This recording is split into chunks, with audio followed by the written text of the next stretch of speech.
Nah, sobat bengkel HD, ternyata ini dia ya masalahnya. Inti dari permasalahannya ada di sini nih. Si klepnya ini copot ya. Tuh lihat. Ini tinggi sebelah. Kita buka coba ya. Kita buka. Ini si kuku maungnya, kuku maung. Tuh. Ini copot, Pak. Ya. Tuh. Copot. Bisa dibuka ya. Jadi ini kendala awalnya, motor dibawa ke bengkel dalam keadaan atau kondisi mogok ya. Mogok, pengen dicek listrikannya. Dan sudah kita cek, ternyata oke. Ya. Ternyata kompresinya yang enggak ada ya. Setelah kita buka di bagian klep ini udah ketahuan nih, klepnya satu ya jebol. Kemungkinan besar klepnya bengkok ya. Nah, sobat bengkel HD, kenapa itu bisa terjadi? Kita akan bahas di video kali ini, dan seperti apa teknisnya untuk penanggulangan awal pengecekan motor mogok. Harusnya seperti apa ya motor injeksi. Oke, simak terus.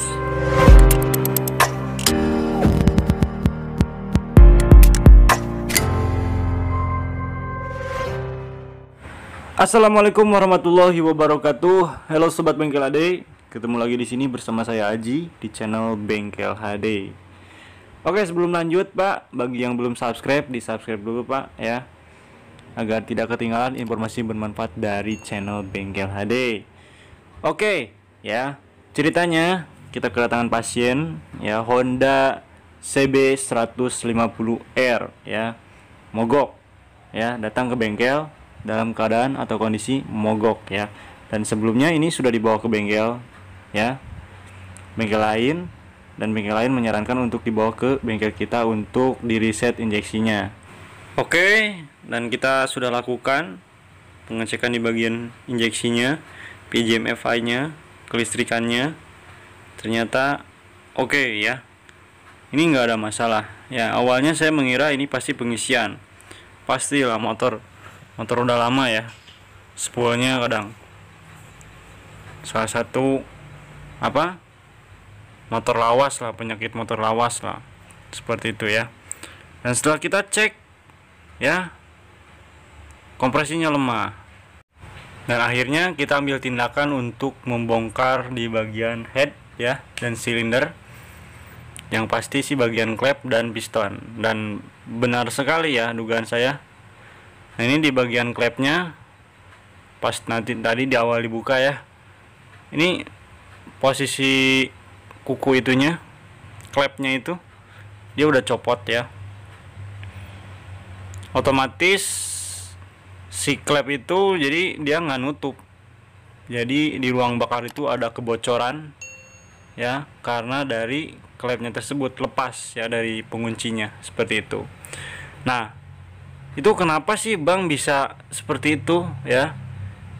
Setelah dilihat dari historinya, motor ini ternyata pergantian olinya tidak teratur ya. Jadi si oli kadang habis ya, ganti oli kadang olinya berkurang ya.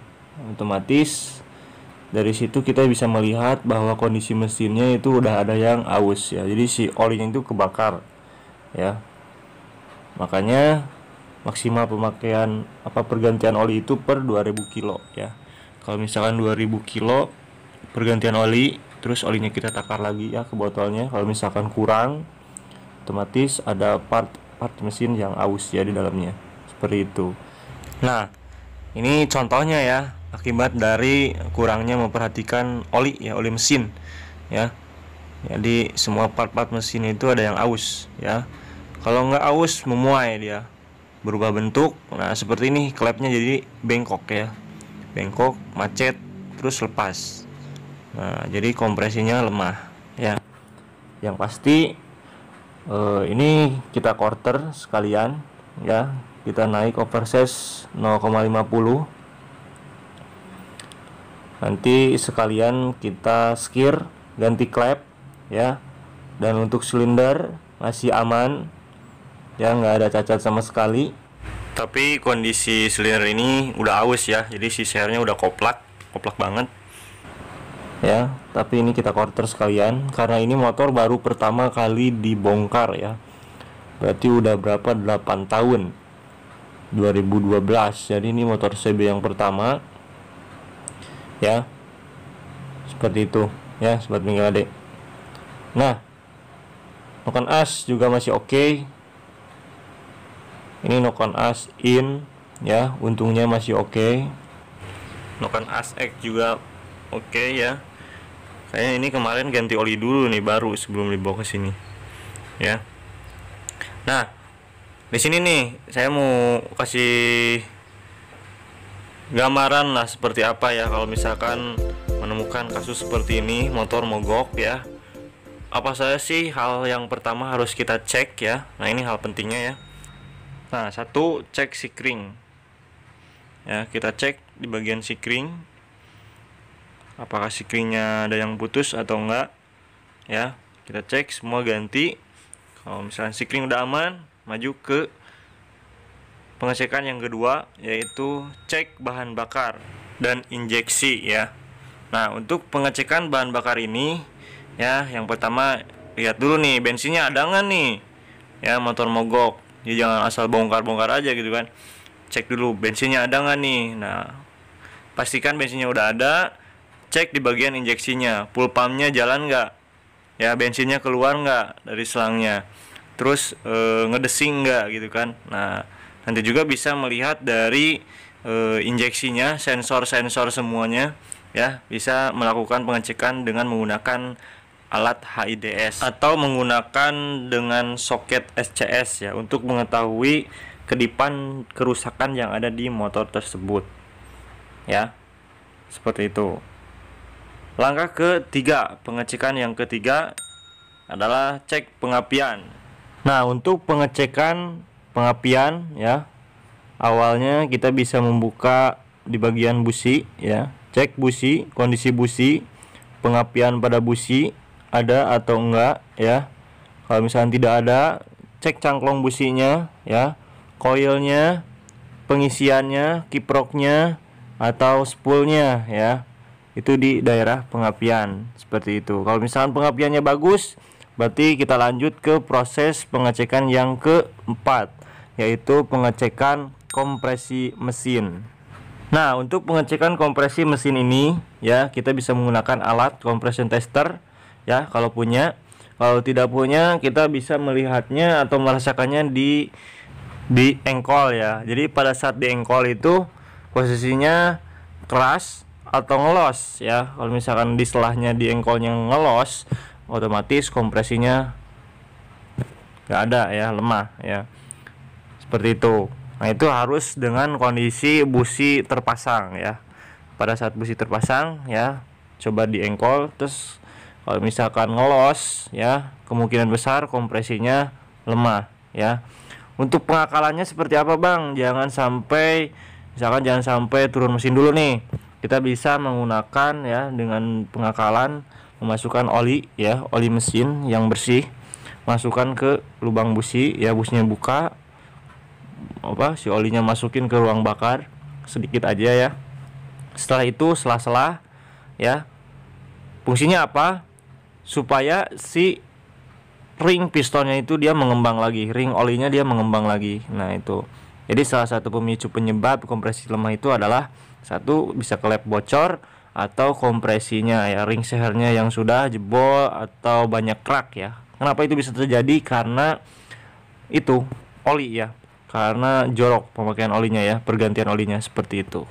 Nah, semisal udah diakalin pakai oli ya, dimasukin oli ke ruang bakar, tapi masih tetap nih kompresinya masih ngelos, di selah tuh ngelos, kompresinya lemah. Nah, itu mau gak mau kita harus turun mesin ya, kemungkinan besar di bagian klepnya yang sudah bengkok atau bocor ya, seperti itu. Oke sobat bengkel HD, nah seperti itu ya, 4 poin penting cara pengecekan motor injeksi mogok ya. Dan 4 poin penting tersebut adalah syarat untuk motor bisa nyala, motor bisa hidup ya. Jadi ketika dari 4 poin penting tersebut ada salah satu yang tidak berfungsi ya, atau 2 yang tidak berfungsi, atau 3 bahkan bisa ya, itu motor bakal mogok ya. Jadi itu sangat penting sekali untuk pengecekan awal motor mogok injeksi.